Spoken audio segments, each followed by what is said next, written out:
going on, guys? Denal Money here. Gonna be talking to you guys about some coaching tips today. Now, as you know, coaches are starting to come up more and more and more in Call of Duty. Myself as one of the original ones, I've gone through a lot of experience, and I want to share some of that stuff with you. Some questions that I've been getting about on Twitter that you guys have been asking about was, what are some of the roles of coaches? What exactly is supposed to do? How do you deal with certain situations? So I'm here to address those. First one I'm going to address exactly is how do you hype your team up? As a coach, it is your job to know what hypes them up, not just in the game, but what will get them motivated outside the game. Is it do they like maybe like a certain song? Tell them to listen to that song before the game, before you get going. Do they like to prepare in a specific way? That's another way that you really would like to help them out. And there's really just so many different things. Like there's that. There's what else? How do you maybe a certain move or maybe a certain way or just something. You gotta know your team. This is what very important part about knowing your team. On top of just knowing your team, you need to know how to bring their hype level down. Sometimes they might just be a little too hyped up, yelling, screaming, all that stuff, that they might overcommit or make a wrong move. It's your job to not kill the momentum, but to control it. That being said, let them know that, hey, just because we just scored 50 points on Dom, doesn't mean they can't do the same thing back. That'll make them think, okay, I'm hyped, but I'm going to slow it down just a little bit. You see what I'm saying? That right there will help balance it, and you don't want them to be overconfident, because you want to make sure that they're nice and relaxed. So that's how you control the momentum. But you got to know, as a coach, you got to know how the right approach according to your team, because every team is different. Some teams just love to stay hyped the entire time, so that's what you got to do. Some teams like to stay humble, and that's what you got to do. So you got to adapt to what the team wants, not what you want, what the team wants. Another thing about coaches is coaches should sit in. If you're a coach of a team, you shouldn't just rely on going to the LAN and coaching them there.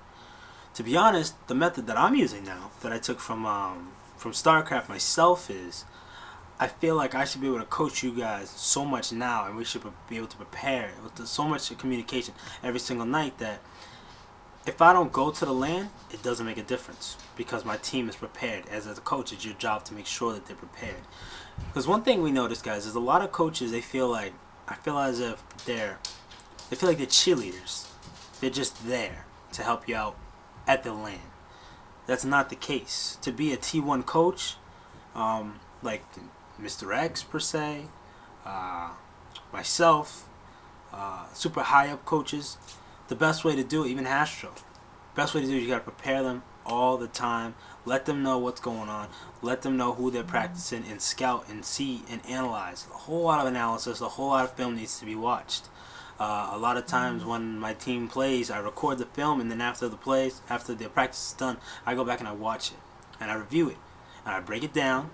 And it's boring. Sometimes it's not the most fun, but at the end of the day, do you want your team to succeed or not? So once you're breaking down all that film, you get to see what they need to work on, what they maybe don't need to focus on as much. That is how you start to progress in your scrims. Like I spoke about in other videos, scrim is not about winning, it's about learning.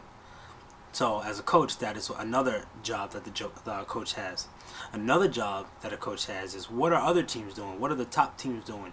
What are the teams that are winning? What are they doing? And how can we adapt to that? If they're running a certain way, maybe we don't run the same way, but let's make an alternative way based off of how they're playing. The reason why I said look up to the pros is they're pros for a reason.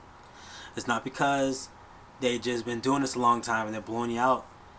That is somewhat true, but it's because what they're doing is working. And that is why they're able to beat no-name teams or amateur teams in 2Ks and other tournaments. That is the reason why. Because they have a game plan and they stick to it. A big mistake that a lot of people do that have coaches is they find ways to, they think that, oh, let's do this magical strat that I figured out in the intermission lobby. And that actually is a very bad idea. Well, I'm saying it's a bad idea because you practice for a reason. Why are you going to throw all that practice away and throw the game because you feel that a strat isn't going to work? Do what works for your team. If that works for your team, so be it. Congrats. I'm happy for you.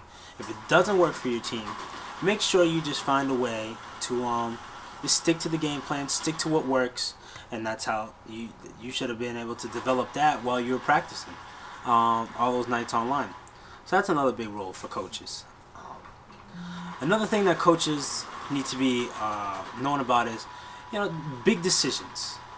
A lot of times, coaches are sometimes the last ones to know, and that's not the case. It should go the 4 players, the team captain, and then the coach. The coach should be included in all major decisions. The coach should be included in, all right, we don't like this person, or we don't feel too strong about this certain situation. That is when a coach should step in and actually be included. They're part of this team, and the coach actually sees way more than all of you guys see. So that's another big important aspect that we all need to address as a coach. So as you can see here, I take coaching serious. I know a lot of times people say that coaches are a waste of time, they're not needed. COD Champs clearly shows it, they're not wanted there.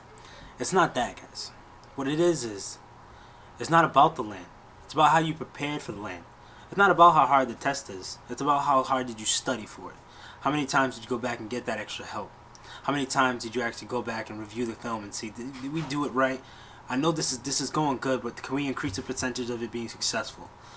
That is the job of a coach. A coach is not there just to stand there and make you feel good. A coach is there to do a job. Let the coach do their job. Acquire a coach. Nothing but positiveness can come from a good quality coach.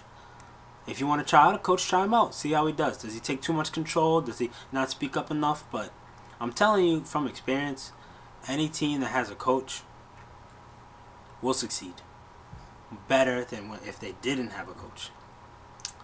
Also, to prove my point, look at Complexity. Complexity didn't have a coach for a while. They were winning and losing.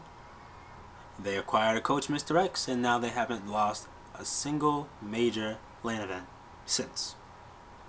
With that being said, guys, the Now Money here. Take care.